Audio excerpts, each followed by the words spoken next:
नमस्कार, मैं राजेश सूडिया। स्वागत है आपका DRT न्यूज में।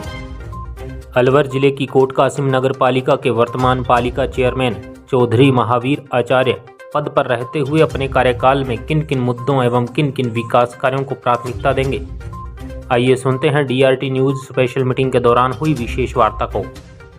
चैनल मैं आपके साथ संवाददाता वीर सिंह। तो आज हम पहुंच चुके हैं नगर पालिका कोट कासिम, जहां से वर्तमान चेयरमैन चौधरी महावीर सिंह आचार्य जी हैं, हमारे साथ जुड़ चुके हैं। तो इनसे आज खास मुलाकात के अंदर अपने बात करेंगे कि इनकी नगर पालिका के अंदर क्या मुद्दे हैं, क्या मसले, किन उद्देश्यों को लेकर ये चुनावी मैदान में आए थे। जैसे कि अगर अपने बात करें तो पिछले दिनों से शिक्षा के अंदर भी प्रमोट हो रहे हैं और इस बार नगर पालिका के अंदर और पंचायत समिति से नगर पालिका के अंदर भी प्रमोट हुए हैं। तो अपने बात करेंगे इनकी राजनीतिक परिचय के बारे में, इनके मुद्दे मसलों के बारे में। सर, पहले तो हमारे चैनल के अंदर आपका बहुत बहुत स्वागत है। धन्यवाद।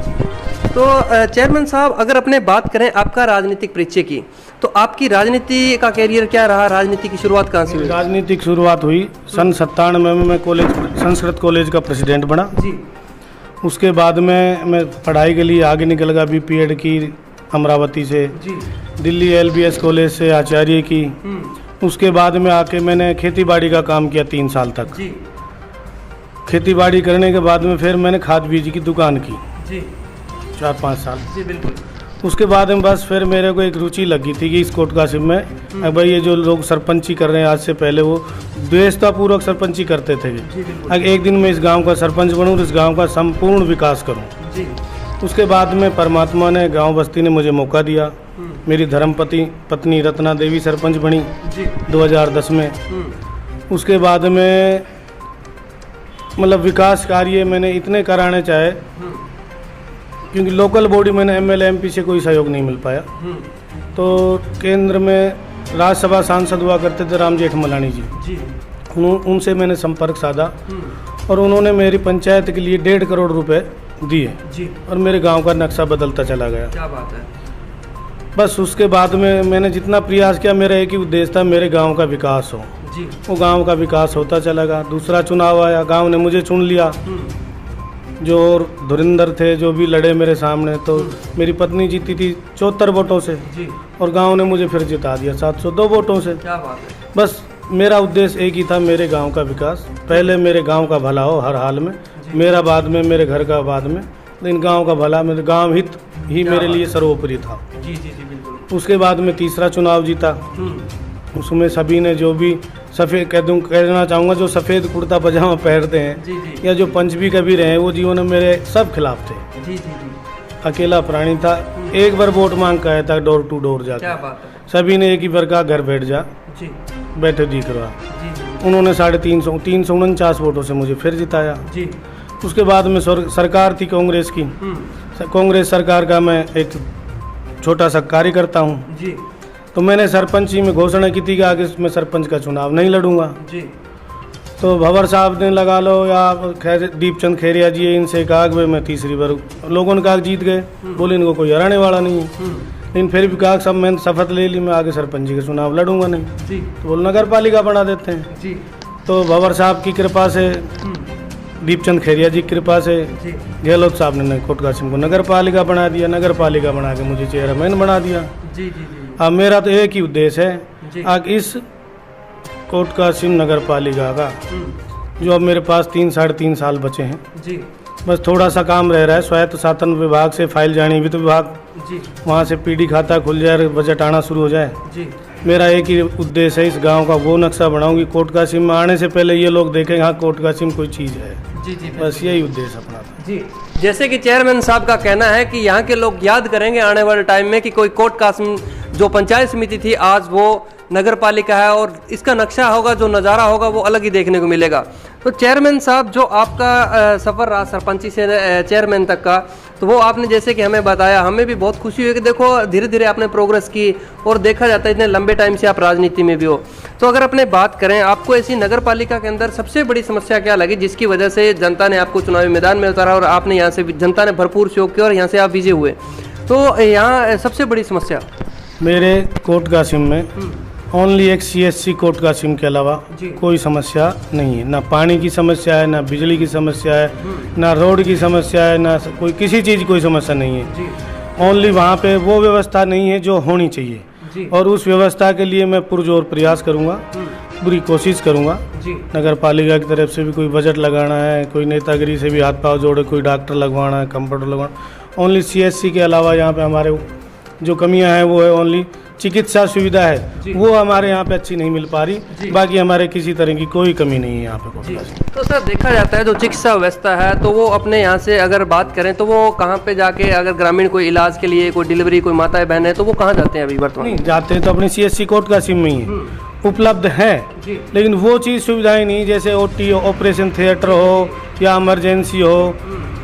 इमरजेंसी आती है तो यहाँ से उनको शिफ्ट कर देते हैं। अपने एक खूब अच्छी जगह है, बिल्डिंग बनी हुई है, अगर यहाँ पे अच्छे डॉक्टर हो, ऑपरेशन थिएटर भी बना हुआ है, कुछ मशीनरियों की कमी है, कुछ डॉक्टरों की कमी है, अगर वो पूरी हो जाए तो यहाँ पे फिर कहीं जाने की आवश्यकता नहीं है। क्योंकि कोट कासिम अकेला कोट कासिम ही नहीं, कोट कासिम 84 बोलते हैं इसको, 84 गांव और लगते हैं, और सब वो इसी से जुड़े हुए हैं, कोट कासिम से ही। अगर हमारे यहाँ पे चिकित्सा सुविधा में सुधार हो जाए तो हमें रेवाड़ी, अलवर, जयपुर भागने की जरूरत न पड़े। बस यही अपनी तो अंतिम और आखिरी हार्दिक इच्छा यही, कोट कासिम में जो चिकित्सा व्यवस्था है वो दुरुस्त और बढ़िया हो। क्या बात है। जैसे कि चेयरमैन साहब का कहना है कि जो यहाँ के ग्रामीण है उनको जो मूलभूत सुविधाएं होती हैं चिकित्सा व्यवस्था के लिए, वो उनको ना कि दिल्ली, रेवाड़ी और ना कि अलवर जाना पड़े, उनको यहाँ पे मिलनी चाहिए। तो चेयरमैन साहब, मेरा अगला मुद्दा आपसे रहेगा कि ग्राम पंचायत, पंचायत समिति, नगर पालिका के अंदर मुद्दे तो बहुत होते हैं, जो अहम मुद्दा है वो शिक्षा का, और कहते हैं कि शिक्षा एक वैश्य शेरनी का दूध है, जो पिएगा वही दहाड़ेगा। तो अगर अपने यहाँ बात करें नगर पालिका के अंदर, तो यहाँ शिक्षा की क्या व्यवस्था है? शिक्षा व्यवस्था हमारे कोट कासिम में ठीक है, सभी टीचर, अध्यापकगण अच्छा अपना जो कहते हैं सब कुछ दे रहे हैं बच्चों के लिए। सरकारी स्कूलों में अच्छी व्यवस्था है। हमने पहले, अभी नगर पालिका चालू हुई है, उससे पहले मैंने ग्राम पंचायत के द्वारा भी सारे स्कूलों की बिल्डिंग, 4 दीवारी, टॉयलेट वगैरह की पूरी व्यवस्था कराई, हमने ग्राम पंचायत से भी कराई। और अपने कजारिया फैक्ट्री है, होंडा फैक्ट्री है, इन लोगों से मैंने संपर्क करके CSR मद से भी काम कराया। तो शिक्षा की व्यवस्था हमारे ले देंगे यहाँ पे ठीक है। कुछ अगर कुछ टीचरों की कमी है तो वो भी शायद पूर्ति हो जाएगी, लेकिन फिर भी शिक्षा ले देंगे कोट कासिम में, शिक्षा व्यवस्था अच्छी है, बढ़िया है। तो चेयरमैन साहब, अगर देखा जाता है जो अपनी बालिका शिक्षा है तो वो अपने क्षेत्र में आज भी मानते हैं कि थोड़ी काफ़ी पीछे है, और अगर कोट कासिम की बात करें तो आपके हिसाब से यहाँ आज के टाइम में बालिका शिक्षा का क्या स्तर है? कोट कासिम में बालिका शिक्षा बच्चों से ज़्यादा बच्चियाँ अग्रसर है जी। यहाँ पे 12वीं मतलब सीनियर सेकेंडरी स्कूल कन्याओं का बना हुआ है, उसमें लड़कियों का स्कूल है। संस्कृत जो कॉलेज है हमारे यहाँ पे, उसमें 80% बालिका ही अध्ययनरत है। क्या बात है। तो हमारे यहाँ पे बालिकाएं हमारे कोई पिछड़ी हुई नहीं है यहाँ पे पढ़ाई के क्षेत्र में, बच्चों से ज़्यादा आगे बच्चियाँ प्रोग्रेस कर रही है। क्या बात है। तो सर, कोई बालिका विद्यालय कोई अलग से अपने यहाँ? नहीं, बालिका विद्यालय अलग से तो नहीं है, लेकिन बालिका स्कूल है +2 तक का। लेकिन जो संस्कृत कॉलेज है उसमें बालिका ही ज़्यादा शिक्षा ग्रहण कर रही है, क्योंकि वो सीधी बालिकाएं सब चाहती है भाई टीचर बनने का, और एक अपने समाज के अंदर भी सबके अंदर यही सोचते हैं भाई मास्टर नहीं बन जाए छोरी तो सुखी रहेगी। तो हमारे यहाँ पे 80% बच्चियाँ संस्कृत कॉलेज में पढ़ती हैं, और वो लगभग 80 में से 70 कामयाब है जो टीचर बनी हुई है आज की तारीख में। क्या बात है। जो एजुकेशन की बात करें तो वो कोट कासिम के अंदर देखने को मिलती है, जैसे कि चेयरमैन साहब ने हमें बताया। तो सर, मेरा नेक्स्ट मुद्दा रहेगा युवा पीढ़ी पे, कि ग्राम पंचायत और पंचायत समिति और नगर पालिका के अंदर युवा पीढ़ी है वो नशे की ओर काफ़ी ग्रसित हो रही है, और ये चीज़ें ग्रामीण क्षेत्रों में हमें ज़्यादा देखने को मिलती हैं। जैसे कि युवा पीढ़ी है वो दर नशे की अगर चपेट में काफ़ी आ जाते हैं, छोटे छोटे बच्चे हैं नशे की चपेट में आ जाते हैं। तो अगर अपने बात करें कोट कासिम की, तो यहाँ नशे का क्या स्तर है? हाँ, नशे का स्तर काफ़ी गिरता हुआ जा रहा है। जो आज की युवा पीढ़ी है वो नशे की ओर अग्रसर है, और उनके माँ बाप चाहते हुए भी उनको नहीं रोक पा रहे हैं। और तो क्या कहना चाहूँ, मतलब बस बात ये है कि नशा जो है ये नशा नाश की जड़ है। जी बिल्कुल। इसकी तरफ बढ़ रही है हमारी युवा पीढ़ी, मतलब उन्नति करने की बजाय नशे की तरफ बढ़ रही है। जी बिल्कुल। तो सर, आज आपको पूरे भारत देश के युवा देख रहे हैं, पंचायत समिति जिले के युवा देख रहे हैं, तो नशे से दूर रहने के लिए क्या कहना चाहोगे? मैं नशे से दूर रहने के लिए तो यही कहना चाहूँगा भाई इस चीज़ से दूर ही रहो, माता पिता की बातों की पालना करो। और नशा नाश की जड़ है, जी किया नहीं तो करके देख। और जिन जिन्होंने नशा किया है, राजा महाराजाओं के वंश मिट गए। जी बिल्कुल आम आदमी की तो औकात क्या होती जी है। बिल्कुल बिल्कुल तो इस नशे से तो बचना ही चाहिए, जी। यही अच्छी चीज़ है। तो चेयरमैन साहब, जैसे कि आपने फर्स्ट टाइम अपने बात कर रहे थे तब आपने एक बात बताई कि मैं एक जैसे मान लीजिए खेती से जुड़ा हुआ हूँ, कृषि विभाग से। अगर अपने बात करें तो देखो, जो भारत देश है वो जुबान और किसान पे टिका है और अपना कृषि प्रधान देश है और 70% जो यहाँ की आबादी है वो कृषि पे निर्भर करती है। तो देख सकते हैं कि आप एक कृषि विभाग से जुड़े हुए हैं, आपको पता है यहाँ की मूलभूत किसानों की सुविधाएं और ये सुविधाओं के लिए। तो देखा जाता है इस बार यूरिया DAP के लिए काफ़ी भारी किल्लत देखने को मिली, जिसके अंदर पूरे राजस्थान के किसान है थे, लंबी लंबी लाइनें कतारें देखने को मिली, किसान दर दर भटक रहे थे। अपने कोट कासिम की क्या स्थिति थी और यहाँ पे किस प्रकार की सुविधा मुहैया हो पाई, आपके मार्गदर्शन में देखें। यूरिया DAP की किल्लत थी, इसमें कोई दो राय नहीं है। लेकिन हमारा किसान आज भी पढ़ा लिखा होते हुए भी एक चीज़ की लाइन पकड़ लेता है, यूरिया DAP। नहीं तो अपने पास ऐसी ऐसी चीज़ें हैं जो उस यूरिया DAP की पूर्ति कर देती है। जी बिल्कुल जिंक है, जिप्सम है, तांबा, मतलब ऐसी ऐसी तरह के खाद्य उर्वरक अपने पास हैं जी जो डालते हैं तो वो उनसे भी ज़्यादा उनकी पूर्ति कर देते हैं। जी बिल्कुल अपन यूरिया 1 बीघा में डालते हैं 1 कट्टा, वो डालने की अपने को आवश्यकता नहीं है। यदि पढ़ा लिखा किसान हो गया है, लिक्विड यूरिया भी आ रहा है, या वही यूरिया अपने को 1 किलो से 2 किलो के बीच में घोल बनाओ, पानी की टंकी में स्प्रे करो, वो 1 कट्टे का काम करेगा, जी वो बेकार भी नहीं जाएगा। जी बिल्कुल वही DAP का रूप है। DAP अपन घेरते हैं 1 बीघा में 1 कट्टा, क्यों घेरते हैं? अपन गेहूं बोते हैं 40 किलो, जी बिल्कुल 40 किलो गेहूं में अपन मिला दो 15 किलो DAP जी और उसको मिला के बो दो, वो उसकी पूर्ति बराबर करेंगे। जी तो ये किल्लत भी नहीं आएगी, किसान को महंगा भी नहीं पड़ेगा। जी। लेकिन हमारा किसान ने एक आज के किसान, जो हमारा किसान वर्ग है, चाहे पढ़ा लिखा हो चाहे जो बेचारे अनपढ़ हो, वो DAP यूरिया को ही सब कुछ मान बैठे हैं। जी बिल्कुल जबकि उससे अच्छी चीज़ राज्य सरकार ने, केंद्र सरकार ने चला रखी है। जी। जैविक खेती भी है, जैविक खाद भी आ रहे हैं। अगर हम उनका इस्तेमाल करें तो इनसे बीमारियां भी बढ़ती है। DAP यूरिया अगर जैविक खेती का इस्तेमाल करें तो अच्छा अपना अनाज अच्छा पैदा कर सकते हैं, अच्छी खेती पैदा कर सकते हैं, स्वास्थ्य के लिए भी लाभदायक रहेगी। जी और फिर भी कोट कासिम में किल्लत तो हुई थी, लेकिन वो किल्लत नहीं थी जो होनी चाहिए थी। जी।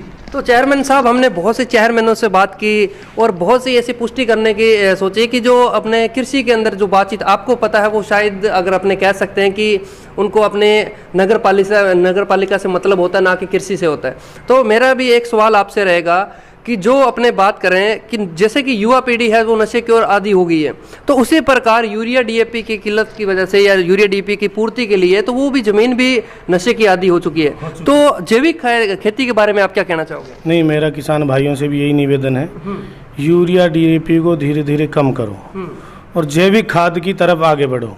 जी। ताकि एक तो अपनी जो खेत है, खेत भी आज बंजर होते जा रहे हैं DAP यूरिया की वजह से। अपन जैविक खेती की तरफ बढ़ेंगे तो अच्छी फसलें होंगी, जमीन उपजाऊ रहेगी, जमीन खराब नहीं होगी और आने वाली पीढ़ी को भी एक अच्छा खाने का, अपने साग है, सब्जी है, अनाज है, वो शुद्ध मिलेगा। शुद्ध मिलेगा तो अपना स्वास्थ्य शुद्ध रहेगा। बिल्कुल बिल्कुल बिल्कुल। तो मैं तो यही कहना चाहूँगा भाई अपने जैविक खेती का उपयोग करें और यूरिया DAP का कम से कम उपयोग करें और उनका करें भी तो एज ए स्प्रे मात्र करें, ताकि 5 किलो 1 बीघा में 50 किलो की जगह 5 किलो ही काम करे तो 5 किलो काम करें, क्यों 50 किलो का दुरुपयोग करें? जमीन भी खराब नहीं होगी, जो आप काम चाहते हो काम भी हो जाएगा। ये चाहते। तो चेयरमैन साहब का यही कहना है कि जो शहरीकरण की जो मूलभूत सुविधाएं उनसे हटके भी अगर कृषि की अगर कोई एडवाइस लेना चाहता है तो वो ले सकता है। तो चेयरमैन साहब, मेरा समय का अभाव देखते हुए कि अपना मेरा लास्ट सवाल रहेगा आपसे कि जो इस बार जैसे कि अपने फर्स्ट टाइम कोरोना आया था, जब CM साहब और PM साहब ने एक गाइडलाइन जारी की थी कि मृत्यु भोज बंद होना चाहिए, तो उस टाइम की अगर स्थिति देखें और आज की स्थिति देखें तो मृत्यु भोज की क्या स्थिति है अपनी कोट कासिम में? नहीं, हमारे यहाँ पर मृत्यु भोज ना बराबर है। हमारे एक झीवर कह लो चाहे कहार कह लो, उनमें मृत्यु भोज का बहुत बुरा चलन था। और उनके परिवार में अगर कोई पहले मर गया है और फिर बाद में मर रहा है तो एक काज नहीं 2-2 काज करते थे। मैंने उन लोगों को मोटिवेट किया, उनको समझाया बुझाया कि मृत्यु भोज है, बुरी चीज़ है, गलत चीज़ है, और मैंने उसको उन काज प्रथा से उनको मुक्ति दिलाई। आज क्या बात है। वो मैंने मतलब मेहनत तो की मैंने 4-5 साल, लेकिन आज वो उस मृत्यु भोज से दूर है। दूसरी चीज़, मेरे पिताजी का स्वर्गवास हुआ तो मुझे लोगों ने मोटिवेट किया भाई मृत्यु भोज के लिए भाई आप ये कराओ ये कराओ ये कराओ। मैंने साफ हाथ जोड़ के मना कर दिया कि मैं मृत्यु भोज का कोई काम नहीं करूँ, चाय और पानी। जी आप भाई रिश्तेदारों के लिए भी मैंने ये बोला कि मैं मृत्यु भोज का कोई कुछ नहीं करूँगा, अपने आओ मौकान भी आओ तो अपना भाई अपना खा पी का आओ। जी बिल्कुल बिल्कुल। मैं मृत्यु भोज के डेड खिलाफ हूँ। मैं कहीं भी मृत्यु भोज कहीं भी जाता हूँ, मतलब जैसे कहीं डेथ हो जाती है बड़ा बुजुर्ग, मैं वहाँ ज़्यादा से ज़्यादा पानी पी सकता हूँ, कभी उनका मैं अन्न ग्रहण भी नहीं करता हूँ। और उनको यही कहता हूँ मृत्यु भोज से दूर रहो, बचो। ये चीज़ें कोई अच्छी नहीं। उसके नाम पे अपन, आज मेरे फादर एक्सपायर हो गए थे, मेरे को मृत्यु भोज के लिए लोगों ने उकसाया। जी बिल्कुल। लेकिन मैंने वो न करते हुए मैंने हॉस्पिटल में वाटर आरओ कूलर लगाया। जी संस्कृत कॉलेज में कमरा बरामदा बनाया ताकि वहाँ बच्चे बैठे सदा 7 पीढ़ी गुजारे। तो कुछ ऐसा करें ना जो लोग याद रखें, कुछ हटके करो समाज में। मृत्यु भोज बहुत बुरी और गलत चीज़ है, अभिशाप है हमारे समाज के लिए। जी बिल्कुल। तो चेयरमैन साहब जिनके अपने आज विचार लिए इस एपिसोड के अंदर, तो चेयरमैन साहब आपने हमें 10 मिनट टाइम दिया, आपका भी बहुत बहुत धन्यवाद। थैंक यू, बहुत बहुत धन्यवाद आपको। जय हिंद, जय भारत। देखते रहिए DRT न्यूज़ चैनल। मैं आपके साथ संवाददाता वीर सिंह।